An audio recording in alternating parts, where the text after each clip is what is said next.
You mentioned them there, but Ange Postecoglou. We don't often talk about English Big man. football, but No. he is struggling now. The Tottenham boss, they lost 3-2 at Everton today. They were 3-0 down at one point. 15th in the league now. 8 points off relegation.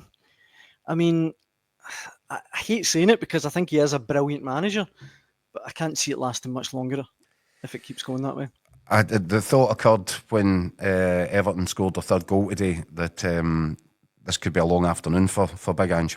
In terms of the journey back down to London and conversations that might have to take place. I mean, again, Spurs do what they do. They come back, they rally, they score a couple of goals.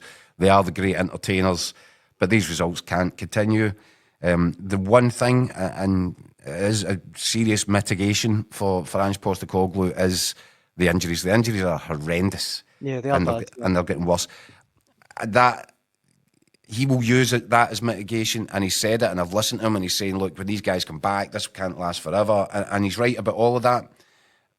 But there is another aspect to it, which is Celtic had injury issues under Ange, and you wonder about the workload. You wonder about there's a lot of muscle injuries there. There's a lot of guys that seem to break down in training, and you wonder is that symptomatic of being overtrained, where he's pushing so hard, whether it's in training or in the matches themselves. The ground they cover is just monumental. It's acres. Just his style of play, the high octane. Yeah, we never stop. But it comes with a high tariff, doesn't it, in terms of injuries? Yeah, absolutely. So, you know, he can... And that's where he's on dangerous ground, that if this is as a result of the workload that he's putting into the legs of his players, well, it'll happen again next year, and it'll happen the season after that.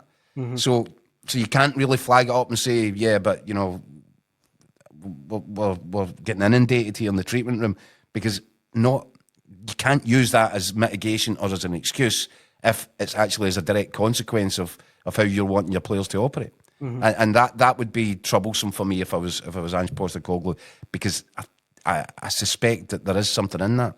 I suspect these Spurs players run harder, faster, longer distances than anybody else in the Premier League, and it comes at a cost physically.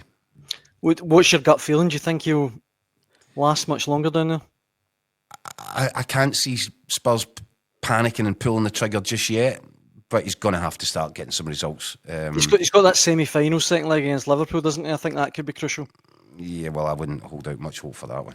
1-0 up. Yeah, it's Liverpool at Anfield, Daniel. I know. Behave. Although, having said that, you know, Liverpool have got bigger fish to fry this season. Aye. You know, Liverpool are concentrating on the Premier League first and foremost, I think, then the Champions League as well, obviously.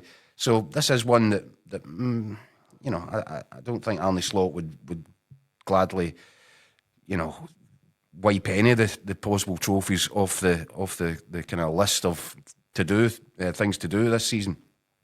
But if there's one that he could let slide more than the others, yeah, maybe it is the League Cup. Yeah. And and by the way, Big Ange did promise, didn't he, when he, you know, at the start of this season, I always win stuff, mate, my second season.